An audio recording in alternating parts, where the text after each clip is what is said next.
দর্শক সবাইকে ওয়েলকাম করছি বিজয় টিভির সাপ্তাহিক আয়োজন তারকালয়ে। সাথে আছি আমি রুহানি সালসাবিল। আজকে যাকে নিয়ে তারকালয় সাজিয়েছি তিনি একজন স্পষ্টভাষী মানুষ, সহজ কথা সহজভাবে বলতে ভালোবাসেন। আমাদের সবার পছন্দের অভিনয় শিল্পী শবনম ফারিয়া আছেন আমাদের সাথে। ওয়েলকাম, কেমন আছো আপু? থ্যাংক ইউ সো মাচ, খুবই ভালো আছে। তোমাকে দেখে আরো ভালো লাগছে। তোমাকে দেখে আমার ভালো লাগছে, আর আমি একটা ভালো লাগার অনুভূতি দিয়েই চলো আজকের আয়োজনটা শুরু করি। তোমার সাথে আমার লাস্ট যখন দেখা হয়েছিল সেটা তোমার বিয়ের পরে আমার সাথে প্রথম দেখা। যেহেতু তোমাকে আমি আসলে অনেকগুলো বছর ধরে চিনি, তো সেদিন যখন দেখা হলো আমি তোমার একটা ইনার গ্লো দেখতে পারলাম। আমার কাছে মনে হলো যে তোমার চোখ হাসছে, যে হাসিটা আসলে আমি অনেক দিন দেখিনি বা অনেক বছর দেখিনি। আইসাইট মাশাল্লাহ, যে এতদিন পরে আমি ফারিয়া আপুর চোখে সেই হাসিটা দেখতে পেলাম। এবং থাকে না তোমার নামটা তো তৃপ্তি, আমি মন থেকে আসলে মনে হলো যে আচ্ছা আমি আজকে খুব তৃপ্তি পেলাম অনেকদিন পরে এই মানুষটার চোখে মুখে এই হাসিটা দেখে। কেমন যাচ্ছে নতুন জীবনটা? আলাদা করে আসলে মেনশন করার মতো কিছু হচ্ছে না। একটা জিনিসই হচ্ছে যে এখন আমার আলাদা বাসা, আমার দায়িত্ব অনেক বেশি। এবং আমি আসলে এই জিনিসটা এই প্রথম রিয়েলাইজ করলাম যে ঘরে এত কাজ থাকে এবং ঘরের কাজ কখনো শেষ হয় না। কারণ আমি যখন একা থেকেছি তখন তো আসলে আমার বাসা আমি যেভাবে রেখেছি সেভাবেই থাকতো। আমি আসলে কখনো কারোর সাথে বাসা শেয়ার করিনি, এই প্রথম। সো ওইটা একটা জিনিস, নতুন রিয়েলাইজেশন। এছাড়া বাকি সব আগের মতোই। ওকে, সবকিছু ঠিকঠাক চলছে। তোমার ব্যক্তিগত জীবন সম্পর্কে সবাই জানে, মানে জানে না এমন কেউ নেই। তো থাকে না যে একটা যখন বিশ্বাসের জায়গায় ভাঙন ধরে, তারপরে নতুন একটা সম্পর্কে জড়ানো, সেই জায়গাটাতে একটু আসবো যে তানজিম ভাইয়ার মধ্যে তুমি কি দেখেছিলে যে যেটা দেখে মনে হয়েছিল হ্যাঁ এই মানুষটাকে সঙ্গী বানানো যায়, পাশে হাঁটা যায়, হাতটা ধরা যায়? ফার্স্ট অফ অল, আমার বিয়েটা অ্যারেঞ্জ ম্যারেজ ছিল। কিন্তু একটু তো কথাবার্তা হয়েছে বা তোমার না, তো আমি মানে বেসিক্যালি আমাদের দুই ফ্যামিলি আগে থেকে একজন একজনকে চিনতো এবং আমরা একই বিল্ডিংয়ে, আমরা মানে স্পেশালি আমি, তানজিম, আমরা একই বিল্ডিংয়ে একই সময় প্রায় ১.৫ বছর ছিলাম। আচ্ছা। সো আমরা একই গলিতে প্রায় ৭-৮ বছর ছিলাম, কিন্তু আমি কখনো ওকে দেখিনি, বা হয়তো বা দেখেছি আমি চিনি না, নোটিস বা আমি করনি? নোটিস করিনি। বাট আমি শিওর যে আমি ওকে কখনো দেখিনি। বাট ও ক্লেম করে যে ওনাকে আমাকে একবার লিফটে দেখেছিল। আমার যেহেতু বাবা নাই, আমার মার এক বয়স হয়েছে, সো আমার মা সবসময় খুব প্যারানয়েড থাকতো যে সে আমাকে সেটেল দেখতে চায়, সে আমাকে সেটেল দেখতে চায়। সবার মারা যেরকম হয়। তো সেই জন্যই আসলে আমি বললাম যে ঠিক আছে। অ্যান্ড দেন হচ্ছে আমার কিছু রিকোয়ারমেন্ট ছিল, যেমন একটা খুবই ফানি রিকোয়ারমেন্ট ছিল, দেখতে কেমন ভালো, এটা তো আমরা সবাই চাই যে হ্যাঁ দেখতে ভালো হোক, এটা একটা রিকোয়ারমেন্ট। সেই লিস্টটা আসলে কয়টা ছিল, মানে লিস্টে কি কি ছিল না, আমাকে একটু লিস্টে ছিল বলো। আমি ভালো স্টুডেন্ট চাই সব সময়। আচ্ছা, ভালো স্টুডেন্ট। কয়টা রিকোয়ারমেন্ট টোটাল? আমার একটা ছিল দেখতে ভালো হবে, হ্যাঁ। একটা স্টুডেন্ট ভালো হবে, 2, আর হচ্ছে মানে কথা বলে আরাম লাগা লাগবে, থাকে না, মানে 3। হ্যাঁ, এই তিনটাই রিকোয়ারমেন্ট ছিল। আচ্ছা। বাট আমার মার রিকোয়ারমেন্ট ছিল ফ্যামিলি ভালো হতে হবে, অমুক সমুক এরকম। সেটা আসলে আমার রিকোয়ারমেন্ট ছিল না। আচ্ছা, দুজনের মধ্যে কথা কে বেশি বলে? সম্ভবত তুমি। না, হ্যাঁ, না, ওনাকে দেখে তো বোঝা যায় না না, যে ভাইয়া বিকজ এত ও কথা তো বলে। হচ্ছে মানে কর্পোরেট ব্যাংকার, মানে সেলসের কাজ অলমোস্ট। সো ওরা অনেক কথা বলে। ওকে, এখন একটু কাজের গল্পে ফিরি। সামনে আমরা কি কি রূপে শবনম ফারিয়াকে দেখতে পারবো? আর নাটক। হ্যাঁ, কি কি ক্যারেক্টারে, কি কি প্রজেক্ট আসছে সামনে? না, আমি মাত্রই মানে জাস্ট শেষ করলাম ৩টা নাটক বঙ্গর জন্য, অনলাইন যে বঙ্গ, সেটার জন্য। সেই সিরিজের আরো কয়েকটা নাটক হবে। আর প্লাস হচ্ছে কোরবানিদের জন্য ৩-৪টা নাটকে কাজ করব আর কি, বাকিগুলো এখনো জানি না। ওকে, এই তো গেল নাটকের গল্প। তো 2018-তে যদি আমরা একটু ফিরে যাই, দেবীর কথা মনে করি, তাহলে দেখতে পাবো যে এই সিনেমার জন্য অনেক প্রশংসা যেমন পেয়েছো তেমনি কিন্তু পুরস্কারও পেয়েছো। তারপরে কেন সিনেমাতে আমরা আর তোমাকে দেখলাম না? কারণ আমাদের তো একটা এক্সপেকটেশন ছিল যে এত প্রশংসা যখন তুমি পেয়েছো, অ্যাওয়ার্ড পেয়েছো, তার মানে একটা কন্টিনিউয়েশন থাকবে। What happened? না, প্রথমত হচ্ছে দেবীর পর পর দেবী রিলিজ হলো 18-তে, 19-এ আমার বিয়ে হয়। তারপর আমার আসলে পার্সোনাল লাইফে এত আমি ক্রাইসিসের মধ্যে দিয়ে গিয়েছিলাম, আমার ফোকাসটা আসলে আমার কাজ থেকে সরে গিয়েছিল। বিকজ পার্সোনাল লাইফে যখন অনেক ক্রাইসিস থাকে তখন আসলে অভিনয় করাটা খুব কঠিন হয়ে যায়, কারণ অভিনয় তো তুমি অন্য একটা মানুষের চরিত্রে ঢুকছো, অভিনয় করছো। সো অ্যাকচুয়ালি আমি মাঝখানে অনেকগুলো বছরই আমি বলবো যে আমার কাজটা আমার প্রায়োরিটি ছিল না তখন। আর আর আমার লাকও আমি বলবো যে একটু খারাপ, সেটা হচ্ছে দেবীর পর আর সেরকম ভালো ফিল্ম আমার কাছে আসে একটা কিন্তু তখন স্ট্যান্ডার্ড সেট হয়ে গিয়েছিল হ্যাঁ। যে এবং ফিল্মটা তো আসলে বড় পর্দা মানে কিন্তু মানে অনেক ছোট জিনিসও পর্দায় বড় দেখা বড় যায় দেখা তুমি যায়। চাইলেও হুম, ফিল্মে কম্প্রোমাইজ করতে পারো না মানে নাটকে হয় না অনেক কিছু তো আমরা ছাড় দেই যে আচ্ছা ঠিক আছে লাইট চলে যাচ্ছে তাড়াতাড়ি শেষ করে ফেলি বা আচ্ছা এটা বাজেট না প্রপার এরকম একটা জায়গা লাগবে আচ্ছা এখানে আমরা করে ফেলি এরকম কিন্তু অনেক ব্যাপার থাকে হুম। যেহেতু আমাদের ইন্ডাস্ট্রি অনেক ছোট আমাদের দেশের নাটকের ইন্ডাস্ট্রি আসলে অত বড় না হুম। কিন্তু ফিল্মের ক্ষেত্রে আসলে তুমি এই কাজটা করা উচিত না আর কি আমি মনে করি সো সেই জন্য আসলে আমি যে ধরনের ফিল্মে কাজ করতে চেয়েছি সে ধরনের ফিল্ম আমার কাছে আসেনি এর মাঝখানে আমার কাছে একটাই ফিল্ম এসেছিল মিঠু ভাইয়ের পুরো নাম আমি ভুলে যাচ্ছি কমলা রকেট যিনি বানিয়েছিলেন আচ্ছা। সো ওই ফিল্মটাতে আমি হ্যাঁ বলেছিলাম কিন্তু ঠিক তখনই আমি একটা নতুন কোম্পানিতে জয়েন করেছিলাম সো টানা 15 দিন আসলে আমাকে ছুটি দেওয়া ছুটি সম্ভব দিবে না সো আমি আসলে ওই ফিল্মটা আর করতে পারিনি বাট ওটা খুবই ভালো একটা ফিল্ম এটা যখন রিলিজ হবে তখন আমার একটু মন খারাপ হবে আমার ধারণা কিন্তু লাক দেন এগেন ওকে। এই যে বলছিলে যে যখন মানসিক টানাপোড়েন থাকে বা আমরা মেন্টালি আপসেট থাকি তখন ক্যামেরার সামনে গিয়ে নিজেকে খুশি দেখানোটা টাফ হয়ে যায় বা অ্যাক্টিং করাটা টাফ হয়ে যায়। এরকম কোনো একটা পার্টিকুলার এক্সপেরিয়েন্স আমাদেরকে বলবে? কোনো একটা স্মৃতিচারণ যদি জানতে চাই যে খুব মন খারাপ কিন্তু সেটে গিয়ে ক্যামেরার সামনে দাঁড়িয়ে খুব না হাসতে হচ্ছে। স্পেসিফিক তো আমি তোমাকে বলতে পারবো না বাট আমি তো আসলে ক্লিনিক্যালি একটা ডিপ্রেশনের মধ্যে দিয়ে গিয়েছি যখন হুম। আমাকে মেডিসিন খেতে হচ্ছে কাউন্সেলিং করছি টানা কিন্তু তখন আমার সিরিয়াল ছিল যে সিরিয়ালটা আসলে আমি ডেট না দিলে হবে না ধর আমি সিঙ্গেল নাটক অফ তখন করে কোন দিয়েছি সিরিয়ালটা চলছিল? তখন মা বাবা ভাই বোন নামের এনটিভি একটা সিরিয়াল আচ্ছা, চলছিল ওইটা তো মানে খুবই জনপ্রিয়তা খুবই পেয়েছিল। জনপ্রিয় একটা হ্যাঁ। ছিল এবং ওখানে আমার চরিত্রটা এমন একটা চরিত্র ছিল যে ওই চরিত্র বাদ দিয়েও এটা করা সম্ভব না যেহেতু এটা বেসড অন মানে একটা নভেলের উপর বেস করে হুম। তো তখন আমার মাঝে মাঝে খুব খারাপ লাগতো কিন্তু আমার ডিরেক্টর যিনি ছিলেন হাসান রেজাউল এবং পুরো টিমটা যারা ছিল যেমন সাবেরি আন্টি সেলিম ভাই শহীদুজ্জামান সেলিম ভাই তামিম মৃধা তানভীর সো ওরা খুব সাপোর্টিভ ছিল কারণ ওরা সবাই জানতো যে কি কি ক্রাইসিসের মধ্যে দিয়ে আমি যাচ্ছি এবং আমাদের যে টিম যেটাকে আসলে দর্শকরা দেখে না মানে আমাদের বিহাইন্ড দ্য সিন যারা থাকে আমাদের এডিরা সিনেমাটোগ্রাফার সবাই এত সাপোর্টিভ ছিল যে মাঝে মাঝে আসতো ওরা আমার দিকে তাকে বলতো আপু আপনাকে দেখে আমাদের মন খারাপ হয়ে যাচ্ছে এটা হবে না আমরা আগের ফারি আপুকে চাই হাসেন কথা বলেন এরকম কিছু জিনিস ছিল যেটা আমি বলবো যে as an artist I am blessed বা টিমটা যদি সাপোর্টিভ হয় তাহলে সবকিছু অনেক সহজ হয়ে যায়, তাই না? তো আমরা আরো গল্প করব, একটা ছোট ব্রেকের সময় হয়ে গেছে।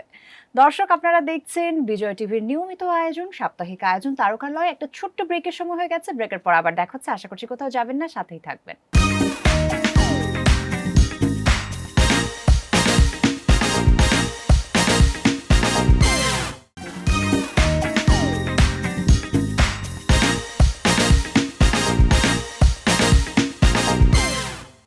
দর্শক, ব্রেকের পর সবাইকে ওয়েলকাম করছি আরো একবার। আপনারা দেখছেন বিজয় টিভির সাপ্তাহিক আয়োজন তারকালয়।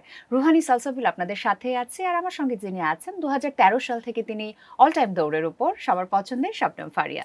ওয়েলকাম ব্যাক ফারিয়া আপু। এবার ঈদে আমরা বেশ অনেকগুলো সিনেমা পেয়েছি এবং খুব সুখবর যে সবাই হুমড়ি খেয়ে সিনেমা দেখছে। তুমি কোন কোন সিনেমা দেখেছো? মজার ব্যাপার কি জানো এটা আমাদের জন্য খুবই আনন্দের যে আমি একটা সিনেমা সেটা আমি দেখেছি হচ্ছে ইনভিটেশনে বিকজ একটা স্পেশাল শো ছিল সবগুলোরই আসলে স্পেশাল ইয়েগুলোতে আমি দাওয়াত পেয়েছিলাম কিন্তু আসলে ঈদের টাইমটা বা পরপর আসলে আমি ফ্যামিলি নিয়ে খুব ব্যস্ত ছিলাম Okay.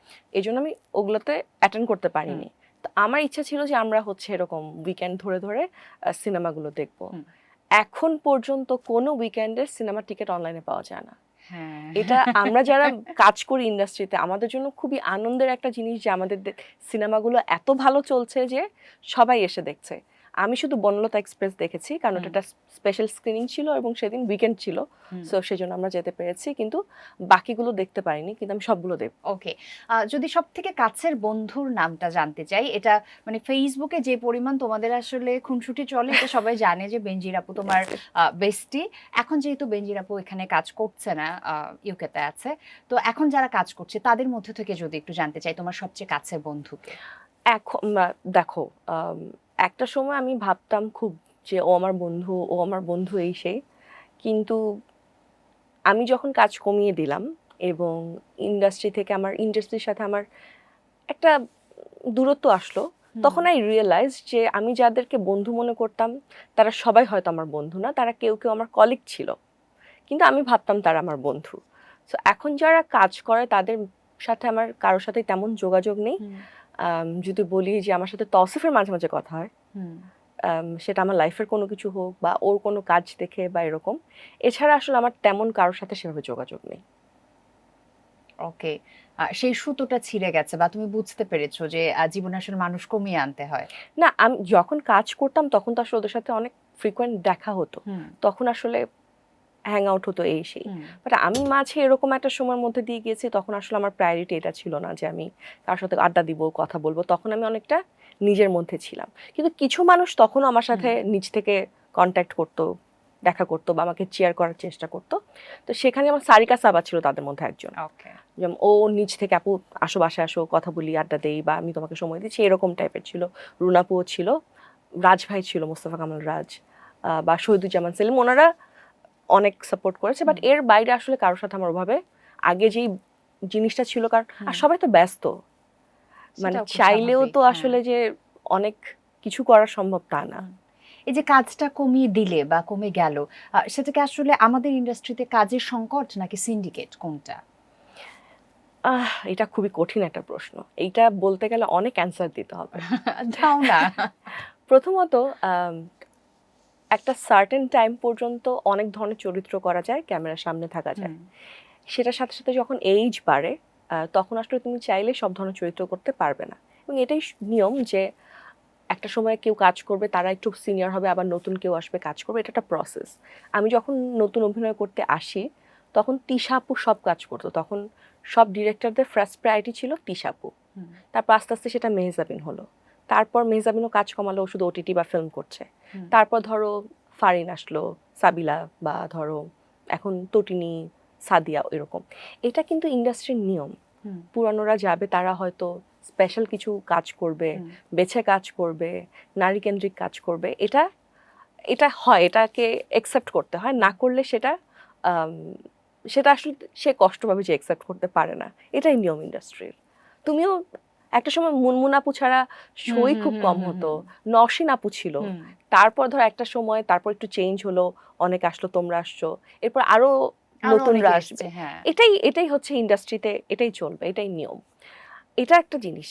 আর সিন্ডিকেটের কথা যখন আসে, দেখো আমি ধরো আমি কখনোই নাটক বানাবো না, বাট তাও যদি বানাই, কখনো বানাবো না, হাইপোথেটিক্যালি বলছি, তখন আমি কাকে কাস্ট করব? যার সাথে হয়তো আমার সম্পর্ক ভালো, আমি জানি হচ্ছে যাকে হয়তো প্যারা দিল সে প্যারাটা আনন্দের সাথে নিবে, এবং যার সাথে আমি আমার রেগুলার দেখা হয়। ধর আমি একটা কাজ করতে গেলে প্রথমেই এরকম চিন্তা করবো। আমি এখন বললাম যে আমি যদি কাজ করতে যাই, আমি তৌসিফকে কাস্ট করব। এটা কেন? এটা আমার কমফোর্টেবল, আমি ওর সাথে কাজ করে, বা আমি জানি ওকে যদি আমি রাত 2টা পর্যন্ত কাজ করাই, আমার বলবে না যে আমি চলে যাচ্ছি, আমি ওকে প্যারা দিতে পারবো। সো যেটা বলে যে সিন্ডিকেট সিন্ডিকেট, ওনারা তো ব্যক্তিগত জীবনেও কাছের, আর কাউকে নিয়ে যখন কেউ কমফোর্টেবল হয় কাজ করতে, তখন তারা রিপিট হয়তো কাস্ট করে। সো আমি আসলে সেখানে সিন্ডিকেটের ব্যাপারটা কি আমি জানি না। আমার কাছে মনে হয় যে এটাই, ইন্ডাস্ট্রিটা খুব ছোট। অন্যান্য দেশে যখন কেউ কাজ করে, ওটা কস্টিউমের দায়িত্ব একজনের থাকে, ওটা প্রোডাকশনের দায়িত্ব একজনের থাকে, ডিরেক্টরের কাজ শুধু ডিরেক্টরেরই থাকে, ওর এক্সট্রা কোনো প্যারা নিতে হয় না।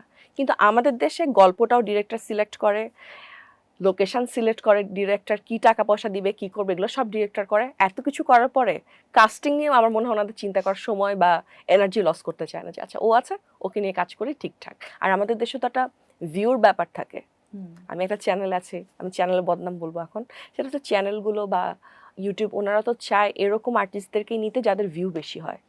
তো স্বাভাবিকভাবে ডিরেক্টরদের উপর একটা প্রেশার থাকে যে আমার নাটকে যদি ভিউ কম হয়, তাহলে আমি আবার একটা কাজ পাবো না, বা আমার বাজেট কমে যাবে। সো চাইলেও আসলে ওনাদের যে আসলে হাত খোলা থাকে, ওনারা অনেককে কাজ করতে পারবে তা কিন্তু না। আচ্ছা, তো আমি দর্শকদেরকে বলি যে শবনম ফারিয়া চাইলেও একটা ব্যাপার করতে পারে না, সেটা হচ্ছে হেয়ার কালার। তো এটা নিয়ে একটা মজার গল্প আছে, আমি একটু তার কাছ থেকেই শুনবো ছোট্ট করে, যে তুমি কেন হেয়ার কালার করতে পারো না, আর কি কি বিড়ম্বনায় পড়েছো তুমি বলো। না, যখন যখন আমরা অভিনয় করি, তখন তো অনেক ধরনের চরিত্রে, ধরো সব ধরনের চরিত্রই করতে হয়। তো তখন আসলে ডিরেক্টররা প্রেফার করে চুল কালার না। হয়তো ধরো আমি একদম দেখা যাচ্ছে গ্রামের একটা চরিত্র করছি, যেখানে হয়তো আমার 3 বেলা খাবার পাবো কিনা সেটা নিয়ে সন্দিহান, তো সেখানে যদি আমার মাথায়, তুমি আমাকে যেভাবে বলো সেভাবেই বলো, যে আমার কাছে খালি ফকিন্নি ক্যারেক্টার আসে। এটা আমি বললে এটা একটু এই ধরনের মানে একটু বিভিন্ন ধরনের ক্যারেক্টার আসে। তো তখন আসলে চুল কালার থাকলে জিনিসটা ভালো দেখায় না। তো এই জন্য যখন আমি অভিনয় করতাম তখন আমি চুল কালার করতে পারতাম না। তো এখন যেহেতু মাঝে সাঝে অভিনয় করি, এখন চুল কালার কর। তো মাঝে একবার, তখন এটা আরো 5-6 বছর আগের কথা, আমি প্রথম চুল কালার করেছি এবং আমি খুব শখ করে চুল কালার করেছি। এর মধ্যে আমার কাছে একটা বিজ্ঞাপন অফার এসেছে, তাও এসছে হচ্ছে আমার সবচেয়ে প্রিয় ডিরেক্টর, যে আমাকে ইন্ডাস্ট্রিতে এনেছে, আমার জীবনের প্রথম বিজ্ঞাপনের ডিরেক্টর, প্রথম নাটকের ডিরেক্টর। ওনার একটা শ্যাম্পু অথবা তেল, আমার এক্স্যাক্টলি এখন মনে নাই। তো ভাই বলছে যে তোমাকে একটা অডিশন দিয়ে যাও এরকম। আমি বলছি ভাই আমি তো দিতে পারবো না। বলে কেন? আমি বলছি ভাই আমি পরশু দিনই চুল কালার করে আসছি, যে অ্যামাউন্ট এই টাকা দিয়ে। ভাই বলছে ওটা আমি দিব, তুমি দিয়ে যাও না।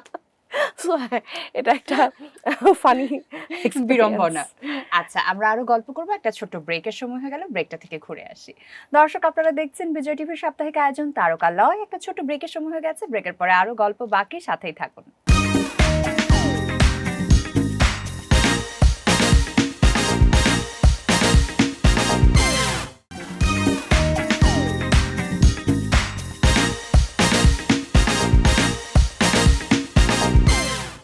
দর্শক ব্রেকের পর সবাইকে ওয়েলকাম করছি আরো একবার। দেখছেন বিজয় টিভির সাপ্তাহিক আয়োজন তারকালয়। রুহানি সালসাবিল আপনাদের সাথে আছি, ভীষণ পছন্দের শবনম ফারিয়াকে নিয়ে আমাদের আজকের তারকালয়। Welcome back. তোমার কাছে আমার র্যাপিড ফায়ারের মতো কিছু কোয়েশ্চেন আছে, কিন্তু তুমি এলাবোরেট করে অ্যান্সার দিতে পারো, কোনো সমস্যা নেই। ইনবক্সে যেই কমন মেসেজটি তোমার সবসময় আসে? মেয়েদের কাছ থেকে একটা খুবই কমন কোয়েশ্চেন আসে, কোনো শাড়ি বা ড্রেস পরে ছবি দিলে যে আপু এটা কোথা থেকে কিনেছেন। এটা খুবই কমন একটা জিনিস থাকে। ফ্যানের কাছ থেকে পাওয়া অদ্ভুত কোনো রিকোয়েস্ট? আচ্ছা, খুবই মজার একটা জিনিস হচ্ছে, মাঝে মাঝে আমার কাছে এরকম মেসেজ আসে যে আপু এটা আমার নাম্বার, ঈদের সালামিটা পাঠিয়ে দেন। ও ফ্যান? হ্যাঁ, ফ্যান নাকি আমি জানি না, প্রায় এরকম দেখি যে ঈদের সময় স্পেশালি যে আপু এটা সালামি পাঠিয়ে দেন। আর কিছু? I find it really funny. আবদার, বাবা রে বাবা। আচ্ছা, শবনম ফারিয়ার জীবন নিয়ে যদি সিনেমা বানানো হয়, সেই সিনেমার নাম কি হবে? ও ওয়াও, আমি অ্যাকচুয়ালি একটা সিনেমা না, আমার খুব ইচ্ছা ছিল আমি একটা ওয়েব সিরিজ বানাবো, আমার লাইফ নিয়ে বানাবো। হয়তো যখন আমার বয়স আরো বেশি হবে হয়তো। আমি জানি না, নামটা আমি ভাবিনি এখনো, বাট আমার ইচ্ছা আছে। যেমন আমি একজনকে বলেছিলাম যে কেউ থ্রিলার যারা খুব ভালো বানায় তাদেরকে দিয়ে বানাতে হবে। ওকে, একদিনের জন্য তোমাকে প্রধানমন্ত্রীর দায়িত্ব দেয়া হলো, তুমি কি করবে? আই থিঙ্ক আমি অনেক রাস্তাঘাট পরিষ্কার করব। পরিষ্কার বলতে মানে উচ্ছেদ করব, মানে রাস্তাগুলো বন্ধ করে যে জিনিসগুলো হয় সেগুলো সরাবো। কারণ আমার কাছে মনে হয় ঢাকা শহরের one of the biggest problem হচ্ছে ট্রাফিক। মানে ট্রাফিক না থাকলে আমাদের জীবন অনেক ইজি হয়ে যেত। তারপর যে বড় বড় কোম্পানিগুলোকে ওদেরকে বলতাম যে আপনারা বড় বাস নিয়ে আসেন, যাতে আপনাদের এমপ্লয়িরা গাড়িতে করে অফিসে না আসে। কারণ ধরো একটা অফিসে যদি 500 জনও থাকে, 500টা গাড়ি কি ঢুকবে? ধরো বড় অফিসগুলো যেখানে, সো যদি এরকম স্টপেজ থাকে যে যেখান থেকে এমপ্লয়িরা আসবে, দ্যাট উড বি ওয়ান্ডারফুল। বা স্কুলগুলোতে বাস করা, বাচ্চারা সবাই একসাথে আসবে, মেবি এগুলোই করতাম। একদিনে তো আসলে বেশি কিছু করা সম্ভব না। ওকে, তাও অনেক কিছু করেছো তুমি। অন্ধকার ঘরে তুমি কোন 3টি কাজ করবে? অন্ধকার ঘরে আমি মোবাইল টিপি। আমি যখন কোনো কাজ থাকে না, তখন লাইট বন্ধ করে মোবাইল টিপি অ্যাকচুয়ালি, আর কিছু করি না। হ্যাঁ। শুটিং এ সবথেকে বেশি গসিপ কে করে, বা ইন্ডাস্ট্রির গসিপ কুইন কে? কোনো কুইন না, সবচেয়ে বেশি গসিপ করে কারা জানো? আমাদের মেকআপ আর্টিস্টরা। ওরা তো বিভিন্ন সেটে যায়, আর ধরো আমরা ফোনে কথা বলছি, কি বলছি সবচেয়ে বেশি শুনে হচ্ছে ওনারা। হ্যাঁ, সো ওনাদের কাছ থেকে সব গসিপ পাওয়া যায়। মানে লিটারালি ইন্ডাস্ট্রি কোথায় কি হচ্ছে তুমি সব খবর জানবা ওদের কাছ থেকে। আচ্ছা, কোনো একজন আর্টিস্টের নাম যদি জানতে চাই? আর্টিস্টের নাম বলতে পারবো না। আমিও অনেক গসিপ, শোনো, শুটিং সেটগুলোতে যখন আমাদের কাজ থাকে না, তখন আমরা অনেক গসিপ করি। এমনকি আমরা নিজেদেরকে নিয়ে নিজেরা গসিপ করি, যে আরে জানো না আমি তো এটা করছি, সেটা হয়েছে, অমুক তো এটা বলছে, এরকম হয়। আচ্ছা, তোমাকে একটা নির্জন দ্বীপে পাঠিয়ে দেয়া হলো, নিজের একটি কন্টেন্ট দেখতে পারবে, নিজের অভিনীত, কোন কন্টেন্টটি দেখবে? আচ্ছা, আমার প্রথম নাটকটাই দেখবো, অ্যাট 18 অল টাইম দৌড়ের উপর। ওটা খুবই মজার একটা কন্টেন্ট ছিল। ওকে, শবনম ফারিয়া হাসলে কেমন শব্দ হয়? আমি ম্যাক্সিমাম টাইমে হাসি, সো যেটা শব্দ হয় ওরা অলরেডি দর্শক শুনে ফেলেছে। রাত ৩টায় বিপদে পড়েছো, ফোনটা কাকে করবে? রাত 3টায় বিপদে পড়লে প্রথম ফোনটা। প্রথম ফোনটা আমি আমার মেজো বোনকে করব, অথবা আমার মেজো মানে ছোট দুলাভাইকে করবো আর কি। বোনেরা, সরি মেজো কেন বলছি, আমার 3 বোন তো, আমার মিডল যে বোনটা ওকে ওকে অথবা ওর হাজব্যান্ডকে। তাদের সাথে তোমার খুব সখ্যতা না, বেশি? সখ্যতার চেয়ে বেশি হচ্ছে ওরা হচ্ছে, মানে আমার বাবা মারা যাওয়ার পর আমার দুলাভাই আসলে আই উড সে যে আমার বাবার যে ভূমিকাগুলো থাকে অলমোস্ট 80% হচ্ছে আমার দুলাভাই ম্যানেজ করে।